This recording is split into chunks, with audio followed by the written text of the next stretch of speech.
Assalamualaikum, nama saya Ratu Kori. Di sini saya mau meluruskan apa yang sudah saya upload sebelumnya. Jadi biar gak ada kesalahpahaman atau bagaimana. Pertama-tama saya benar-benar meminta maaf kepada keluarga besar suami saya, terutama suami saya. Dan saya juga meminta maaf kepada keluarga besar saya pribadi, serta teman-teman yang sudah melihat video ini, siaran langsung ini, atau terlibat dalam kasus ini. Jadi yang seperti kalian tahu, saya adalah penderita gangguan mental sejak tahun 2023. Pada saat itu saya berdomisili di Sumatera Utara. Nah, ketika itu saya memang sudah berhijrah, namun memang ada permasalahan keluarga dengan suami saya. Jadi yang namanya perempuan dan memiliki gangguan mental, saya di situ melihat-lihat ceramah di sosial media. Kemudian saya melihat ceramah yang bersangkutan, yaitu HRA. Kalian bisa tahu siapa beliau gitu. Jadi beberapa ceramah itu sudah saya lihat, kemudian saya tertarik terhadap ceramahnya. Yang namanya saya sebagai jemaah, saya itu memberi salam di Instagram gitu kan. Saya memberi salam kepada beliau, Assalamualaikum, dan kemudian beliau balas dengan sangat baik. Singkatnya, kami di situ sudah berbincang-bincang mengenai bagaimana cara menjadi seorang istri dan ibu yang baik. Karena saya pada saat itu benar-benar ingin mendapatkan siraman rohani, karena kondisinya benar-benar saya drop mental, saya kurang kasih sayang suami gitu. Jadi saya benar-benar membutuhkan siraman rohani gitu, benar-benar dari agama gitu.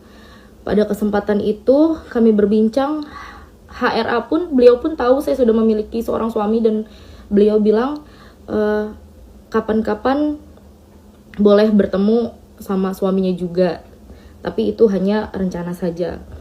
Kemudian di bulan akhir Mei itu saya itu pulang ke Serang, Banten. Kemudian saya bilang ke beliau, kapan ada kajian di Jakarta, saya mau ikut kajian di Jakarta karena agar membuka pikiran saya juga dan menenangkan hati saya.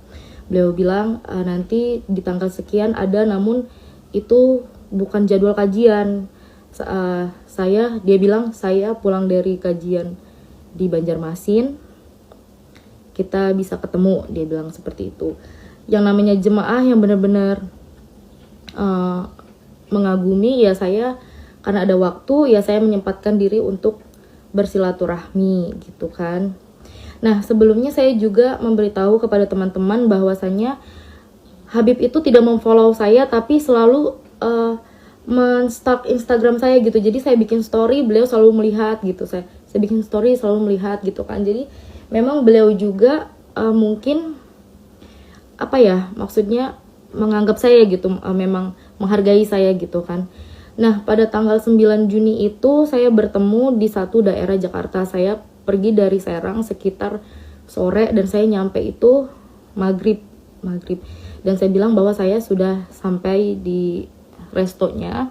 Beliau bilang, ini saya tegaskan, saya luruskan bahwa saya itu pertama kali ketemu beliau itu bukan di kamar hotel. Jadi saya itu ketemunya di restoran. Jadi restorannya itu berada di satu hotel gitu loh. Terus saya berbincang-bincang, saya pikir itu saya bertemunya itu dengan banyak kawan-kawan beliau gitu. Ternyata beliau sendiri, saya pun sendiri gitu kan. Di situ pun kami berbincang-bincang, di situ banyak orang yang melihat juga bahwa kami ngobrol tidak ada penyimpangan sama sekali. Beliau duduknya benar-benar jaraknya jauh dengan saya.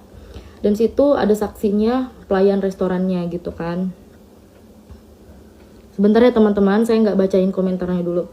Nah, kemudian kami berbincang-bincang selama 2 jam. Beliau itu lebih menceritakan tentang dirinya gitu kan, dari nol dia sebelum berkarir sampai di detik saat itu gitu kan. Jadi saya juga banyak mendengarkan kisah-kisah beliau. Saya merasa tertarik juga, saya juga merasa bangga gitu terhadap cerita beliau sampai akhirnya menjadi di titik seperti itu. Kemudian setelah berbincang selama 2 jam itu, Habib menanya kepada saya mau pulang kemana. Kebetulan kan saya dari Serang, Banten, dan saya bilang saya rencana mau tidur di Kramat Jati, tempat kawan saya namanya Milea. Saya bilang seperti itu. Terus beliau bilang nggak usah pulang, nggak usah ke tempat teman kamu atau pulang ke Serang, kasihan jauh, istirahat aja biar saya bukakan kamar di sini. Saya namanya baru baru kenal juga, terus dia adalah seorang Habib. Saya demi Allah saya nggak mau merepotkan beliau. Saya di situ ada sempat penolakan, tidak usah, terima kasih Bib, saya bilang kayak gitu kan. Saya tidur di tempat teman aja, saya juga nggak bawa pakaian ganti, paling nanti minjem baju ke teman saya bilang gitu. Terus beliau bilang nggak apa-apa, nanti saya bukakan kamar barunya. Ya beliau ngomong gitu, saya juga nggak menolak gitu kan, karena memang perjalanan apa sih ini Kak, bukan apa-apa, keluar aja. Abis itu saya ya yang namanya ditawarin kamar, terus ya udah saya gitu kan. Nah akhirnya beliau kasih akses kamarnya itu kepada saya pikir saya terima. Saya pikir kamar itu adalah hak untuk saya pribadi karena beliau sudah ngasih ke saya. Kemudian beliau masuk ke kamarnya, saya juga masuk ke kamar saya. Beberapa menit kemudian itu saya sedang berbincang-bincang di handphone sama keluarga saya, tiba-tiba saya nyeletuk gini, kok bisa masuk? Saya bilang kayak gitu. Ternyata kalian mau tahu, nah Habib itu masuk tanpa ketok terlebih dahulu. Saya di situ shock. Berarti dia memegang satu aksesnya. Berarti ada kan di hotel itu ada yang dapat 2 akses, ada yang cuma 1 akses.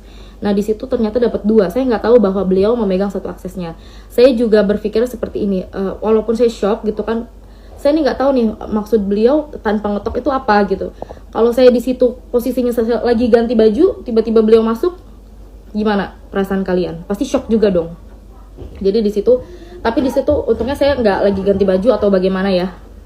Dan saya juga tahu diri itu kamarnya beliau gitu kan, beliau yang bayar gitu. Ketika itu pas beliau masuk ya saya persilahkan bahwa ini bukan sepenuhnya kamar saya. Saya persilahkan beliau untuk duduk di kursi yang berbentuk sofa gitu. Nanti ada fotonya kursi gitu. Beliau duduk di situ, saya duduk di kasur. Saya juga benar-benar menjaga jarak. Saya itu gini ya, walaupun saya senang gitu, walaupun saya sadar diri, saya juga tahu bahwa beliau ini seorang Habib gitu kan. Saya ini benar-benar berkata-kata aja tuh benar-benar di sharing, benar-benar takut gitu, nggak mau yang salah-salah ngomong atau bagaimana. Walaupun beliau bilang santai aja gitu kan, santai aja. Beliau pun ngajak saya ngerokok bareng gitu, santai aja, dia bilang kayak gitu. Ya Bib, saya bilang kayak gitu kan. Nah setelah itu dia bilang lanjutkan obrolannya. Nah waktu di bawah itu kan obrolannya itu lebih ke tentang beliau dari masa zaman dahulunya gitu kan. Nah di sini itu dia bertanya kepada saya, kenapa Kori bisa depresi? Akhirnya saya jelaskan depresi seperti ini. Dan tiba-tiba beliau ngajak saya untuk usaha bareng karena beliau tahu saya sebelumnya memiliki usaha dan itu jalan cukup mulus. Nah jadi saya itu ngasih tahu kan bahwa modalnya sekian Bib gitu kan, penghasilannya sekian. Nah beliau itu benar-benar yang antusias, benar-benar antusias. Saya sebagai orang wanita ya, ini kita jangan membicarakan Habib dulu. Seorang wanita, ada orang baru kenal, tapi orang itunya yang antusias kan kita masih bingung ya, apa ini orang benar gitu kan, apa iya ini orang benar gitu loh. Tapi kan saya juga nggak berpikiran, oh ini nih Habib pasti benar, nggak mungkin terpeleset omongan dia itu, nggak mungkin ada pembohongan dusta keluar dari mulut itu, nggak mungkin gitu. Jadi saya mendengarkan dia. Beberapa kali dia minjem handphone saya untuk mengkalkulasikan gimana itu nanti modalnya itu, dan dia itu bener-bener, kalian tahu nggak, yang antusias banget. Kori, kamu harus buktikan kalau kamu bisa, dia bilang kayak gitu. Jangan stres lagi, kita usaha. Dia tuh tidak ngasih modal cuma-cuma, tapi dia bilang kita usaha bagi hasil begitu. Jadi kan saya juga ya sudah Bib, oke baik gitu kan. Saya juga nggak mungkin saya nggak ada berpikiran macam-macam gitu. Demi Allah nggak ada pikiran macam-macam. Kalau saya mau berpikiran macam-macam, saya di situ udah foto-foto beliau gitu kan. Saya video-video yang saya story-storyin, saya nggak ada. Saya di situ bener-bener dari Serang Banten ke Jakarta itu pure mau sharing tentang agama, tentang apapun itu yang saya mau pertanyakan. Karena saya itu bener-bener manusia yang depresinya parah, depresi akut. Saya sampai minum obat penenang yang dosisnya besar. Jadi sekali lagi saya tidak ada niat apapun kepada Habib. Saya juga berpikir bahwa dia adalah seseorang yang baik. Setelah beberapa menit ngobrol itu ya, Habib menawarkan untuk gini, apa kamu gak mau peluk saya? Saya bingung gini. Enggak Bib, makasih, saya risih, saya bilang kayak gitu. Enggak apa-apa, mumpung kita lagi ketemu, dia bilang kayak gitu kan. Akhirnya terjadi dipeluk, terus saya dicium keningnya, abis itu saya direbahkan. Sebenarnya gini ya, saya tuh nggak mau menceritakan detailnya, karena itu kalau misalkan dibutuhkan untuk suatu saat nanti dibutuhkan untuk di proses hukum atau bagaimana, baru saya ceritakan. Jadi kalau untuk dikonsumsi publik ini, saya nggak mau menceritakan detailnya. Yang pasti terjadilah gitu. Saya juga sudah 3 kali penolakan. Saya bilang penolakannya dalam bentuk seperti ini ya. Saya bilang kan saya risih, tidak mau, jangan sampai gitu. Saya bertanya seperti ini. Apakah Habib sering seperti ini kepada cewek-cewek yang lainnya? Saya bilang seperti itu. Itu dasar penolakan saya ya. Secara bukan saya bilang jangan Habib, jangan, nggak mau. Memang mungkin salah saya di situ, saya nggak langsung memberontak atau bagaimana, tapi saya ini masih menjaga dia tuh seorang Habib. Saya tuh pengen menolak juga secara halus gitu ya, gitu. Paham nggak? Saya menanya sampai 3 kali. Apa Habib sering melakukan seperti ini? Aku bilang seperti itu kan. Dia bilang sumpah demi Allah, lillahi ta'ala, saya tidak pernah melakukan ini. Akhirnya sudah terjadilah seperti itu. Tidak berlangsung lama, sudah ya. Kalau ditanya apakah saya menikmati atau enggak, tidak sama sekali, karena di situ benar-benar saya merinding, semerinding-merindingnya, dan ya sudahlah, saya tidak bisa berkata-kata. Setelah kejadian itu lanjut ngobrol lagi, tapi beliau itu merasa seakan-akan tidak terjadi apa-apa gitu. Saya kan bengong ya, astagfirullah gitu dalam hati saya ini pengen jadi orang bener loh gitu. Saya ini di sini niat datang nih nggak mau begini loh gitu loh, ngerti, paham nggak sih kalian? Tapi beliau meyakinkan saya lagi, udah Kori, mulai saat ini kita bangkit. Doakan Habib, minggu depan kita buka usahanya. Ajak suamimu, dia bilang kayak gitu. Padahal aku udah bilang, aku udah gak baik-baik lagi sama suamiku, aku bilang kan. Tapi Habib bilang, ajak suamimu. Setelah apa yang dia lakukan kepada saya, dia bilang, ajak suamimu. Saya sebagai orang yang sudah maaf-maafnya sudah dipakai, wajar dong saya bertanya, kenapa harus sama suami saya?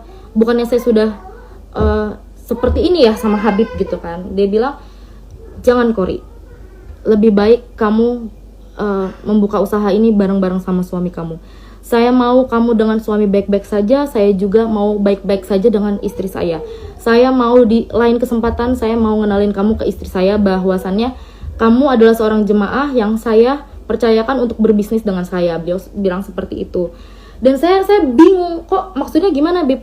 Kita selingkuh di belakang apa bagaimana? Ya kurang lebih seperti itulah, kalian paham. Dia pengennya saya baik-baik aja dengan suami, dia pun sama istri begitu, tapi di lain waktu kalau kita berjumpa ya seperti itu lagi gitu. Saya merasa astagfirullah dalam hatiku kan, tapi yaudahlah namanya. Di situ kita menyerap apa yang kita dapat, tapi kita diam aja dulu karena di situ kan Habib masih baik. Dan Habib bilang, saya mau ke kamar dulu, dia bilang kayak gitu kan. Nah aku pun izin, Bib, saya mau izin bahwa saya ingin ngajak teman saya untuk tidur di sini, namanya Milea. Habib mengizinkan, silahkan untuk menemani kamu tidur di sini. Ya terima kasih semuanya. Kemudian sekitar setengah jam kemudian datanglah Milea dan saya ajak ke kamarnya.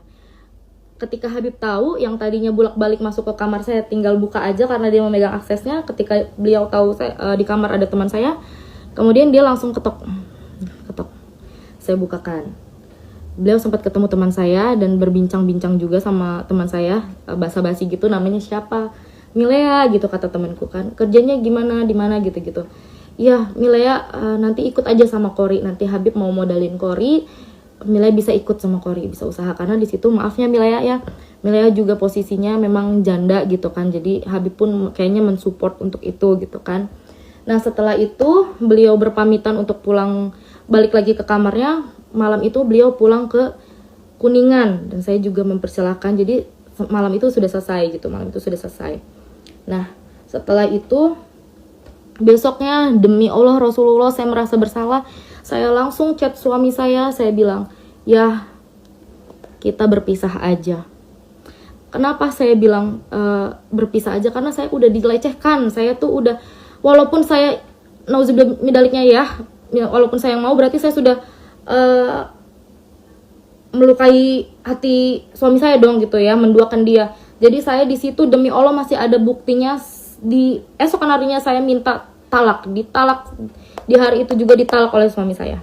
Tapi suami saya belum tahu bahwasannya saya diperlakukan seperti itu gitu kan. Esokan harinya Habib masih ngechat saya gitu. Dia pun selalu ngomongnya gini loh.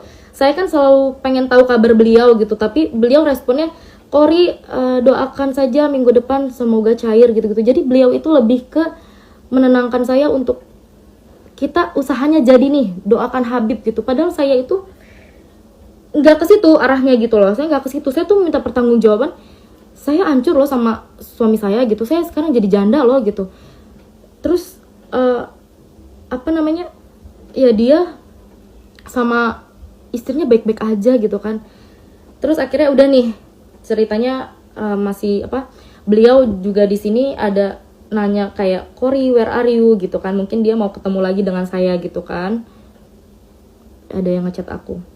Tuh, di tanggal 22 Juni, "Assalamualaikum Kori, where are you?" di sini kan. Aku bilang aku baru pulang sampai Serang. Aku bilang, "Habib di Jakarta." Dia bilang, "Habib di Bekasi. Ini sore juga balik ke Kuningan." Dan dia ada nelpon 11.04 berakhir 11.06, 2 menit itu dia bilang lagi, "Kori, doakan Habib usahanya semoga bisa langsung dibuka." Dia bilang kayak gitu kan. Dia selalu bilang usaha. Yang mana saya itu benar-benar enggak mengharapkan itu gitu. Saya enggak mengharapkan itu. Saya cuman, ya Allah, ini kehidupan gue selanjutnya bagaimana ini? Ya Allah gitu loh. Paham gak sih guys? Di tanggal 25 Juni dia bilang, "Assalamualaikum Kori, Habib boleh minta nomor rekeningnya? Insya Allah pulang dari Banjarmasin udah boleh mulai, insya Allah doain aja ya." Tuh, lagi-lagi untuk usaha, ya udah gitu kan. Kalau dia memang ada niat untuk bertanggung jawab, ibaratnya gini, saya sudah menjandakan seorang perempuan, saya akan bertanggung jawab untuk kasih modal. Mungkin itu tanggung jawab dia, sebisa dia seperti itu gitu kan ya. Terus akhirnya di tanggal 30 Juni dia minta saya untuk, "Kori, minta nomor HP-nya boleh?" Boleh.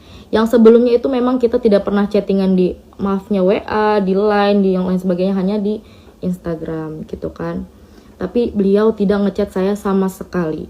Singkat cerita, suami saya tahu kejadian kebenarannya seperti apa.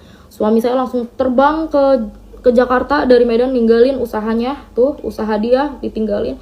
Gak ada ya, demi Allah gak ada suami yang rela istrinya digituin. Coba, kalau misalkan ada kalian di sini, para laki-laki yang rela istrinya digituin, hebat kalian. Ini suami saya juga menahan-nahan. Suami saya sudah melayangkan somasi kepada pihak yang terkait. Lalu balasannya yaitu adalah fitnah, katanya fitnah gitu kan, bahwa dalil-dalil tersebut fitnah. Sekarang saya bilang ke kalian lagi, demi Allah Rasulullah, mau kita sumpah apapun, dimanapun, dengan siapapun, saya berani bersumpah, asalkan sama beliau. Untuk apa saya menjelek-jelekan diri saya membuka aib saya sendiri, keluarga besar saya malu, keluarga besar suami saya malu. Saya di sini cuma pengen keadilan dan pengen gini loh, gak mau ada korban selanjutnya gitu. Karena sebelumnya Habib juga bilang bahwa dia pernah check in sama janda, dia kasih uang susu untuk anaknya gitu, tapi janda itu malah ngerekam video dan nge-share ke teman-temannya, "Gua nih diajak check in sama Habib." Nah gitu. Saya berpikir, berarti bukan cuman saya doang ya setelah kejadian itu, berarti bukan cuman gua doang ya yang diajak check in. Terus itu baru satu yang dia bilang, dia speak up. Yang lain-lainnya kita nggak tahu. Dan dia pun bilang, dulu itu saya itu terkenalnya sebagai Rifki Bule di Jakarta ini. Siapa yang nggak kenal? Setiap tempat clubbing saya masukin itu. Jadi sekarang kita bukan cerita lagi masa lalu ya. Saya juga pendosa masa lalu saya. Kalian juga kurang lebihnya tahu saya itu masa lalunya seperti apa, kalian tahu. Tapi di sini masa depan, kejadian hari itu, saya orang yang pengen benar-benar hijrah. Beliau adalah seorang alim ulama tapi melakukan seperti itu. Kalau misalkan ada nih di komen tadi, terus ohnya kenapa mau kan punya suami. Kenapa? Kan gue bilang gue mau pulang nggak boleh dibukain kamar. Gue pikir kamar itu adalah hak pribadi untuk gue, ternyata dia megang satu aksesnya. Di situ kalian udah mikir ada kejahatan apa, ada niat apa yang dia mau lakukan untuk dia megang satu aksesnya itu. Harusnya kalau dia sopan dia ketuk dulu. Ya dari situ aja gue nggak tahu niat dia itu apa. Terus kedua ada yang bilang apa lagi tadi? Pokoknya ada yang bilang kenapa mau gitu kan bacaan seorang gini. Kalau dia adalah lelaki biasa, seumpamanya kalian laki biasa terus maaf-maafnya melecehkan, mungkin sudah selesai. Bisa baku hantam sama laki gue selesai.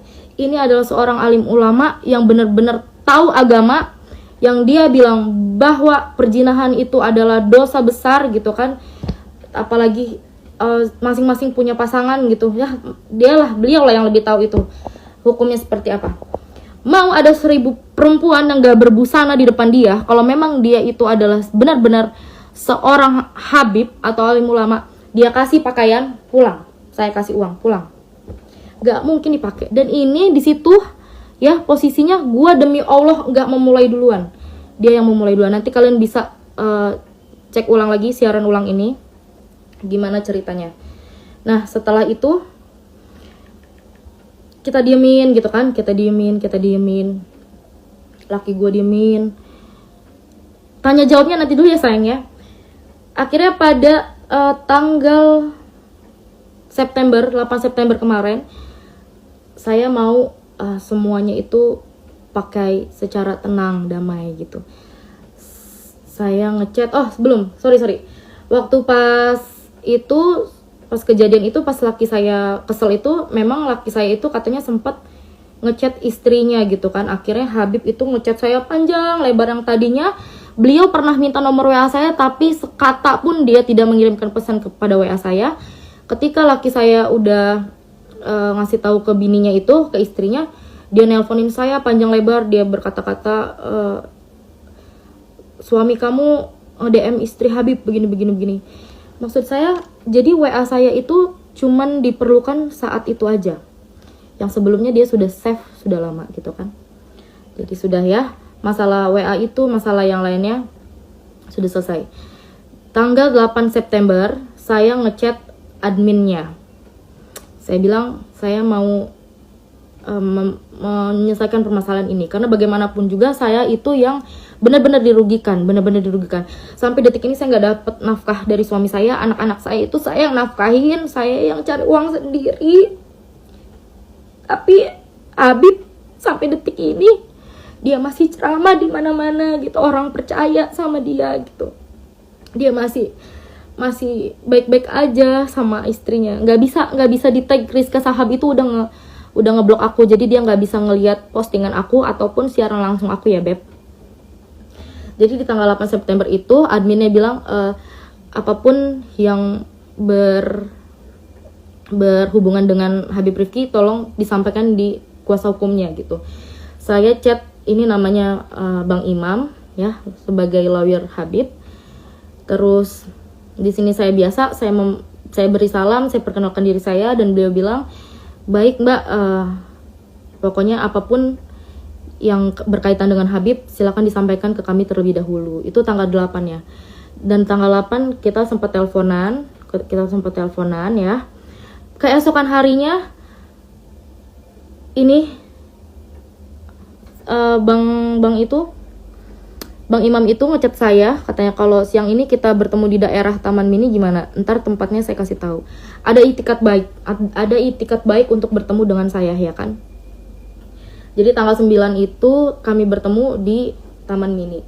Mereka berempat, salah satunya adalah Bapak Raden Reja kalau tidak salah. Dia yang meluruskan kasusnya Vina Cirebon kalau tidak salah ya. Jadi saya pikir Habib ini ada niat baik karena sudah ibaratnya maksudnya kuasa hukumnya berempat, saya sendiri. Saya di situ menjelaskan segala macam. Saya bilang mereka bertanya apa sebenarnya tujuannya untuk ini. Saya bilang saya butuh keadilan aja sih gitu kan. Tapi kan Habibnya nggak mengaku bahwasannya katanya fitnah. Berarti saya bilang untuk apa sih saya memfitnah dan bikin seperti ini gitu. Apa untungnya buat saya gitu? Untungnya tuh nggak ada buat saya. Nama saya jelek ya kan, bener nggak? Saya pasti dihujat. Terus saya kayak gini pasti kena UU ITE, bener nggak? Saya juga nggak tahu nih ya. Terus saya bilang, saya cuman pengen semuanya damai. Saya juga nggak mau nama Habib jelek. Saya bilang kan, saya rumah tangga saya baik-baik aja lagi dengan suami saya gitu. Tapi di permintaan ini tuh saya cuman pengen dipertemukan oleh Habibnya aja. Pertemukan Habib dengan suami saya, udah itu aja. Poin-poin selanjutnya entah bagaimana nanti setelah poin 1 itu terlaksanakan dulu. Pihak mereka mengiyakan, ya. Pihak mereka mengiyakan, lalu kemudian sudah ceritanya berbincang-bincang lama sekali ya, sekitar beberapa jam. Akhirnya sudah mereka pulang segala macam. Akhirnya kan saya juga butuh kepastian nih, saya nggak mau ketemu pengacaranya cuma gitu aja, buat apa, sia-sia dong, mulut gue sia-sia dong ngomong kayak gini, ngapain gitu kan. Akhirnya aku nanya lagi nih gimana kejelasannya segala macam, ternyata tetap digantung. Dia bilang nanti saya sampaikan kepada Habib gimana gini. Buat apa sih kalau gitu datengin 4 pengacara itu buat apa kalau ujung-ujungnya sama aja. Terus di sini juga saya udah bilang kok, saya ini sebelum speak up ini saya udah bilang, ya saya udah bilang, saya tegaskan lagi, ini bukan ancaman tapi ini penawaran. Kalian memilih untuk menyepelekan saya dan memilih untuk poin terakhir, terima kasih. Jadi saya ini di sini kalau misalkan nanti dibilang saya pencemaran nama baik atau segala macam, saya nggak terima, karena ini saya sudah banyak buktinya. Saya udah bilang, saya penawaran secara baik-baik aja, ayo ditemuin gimana. Sekarang jangan ngebahas sebagai Habib deh, sebagai laki sama laki, ketemu aja dulu gitu.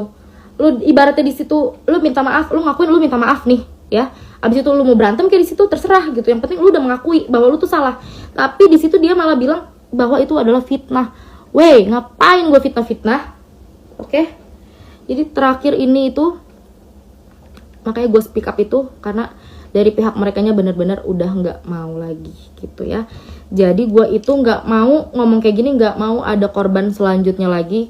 Gue bukan cuman HRA aja ya, mungkin ada banyak oknum-oknum berkedok agama yang melakukan ini, karena gue juga udah tahu dulu tuh ya, mungkin Habib yang besar itu ya, entah, gue nggak mau nyebut nama, pernah bermasalah seperti ini lagi. Ternyata ini adalah ini menimpa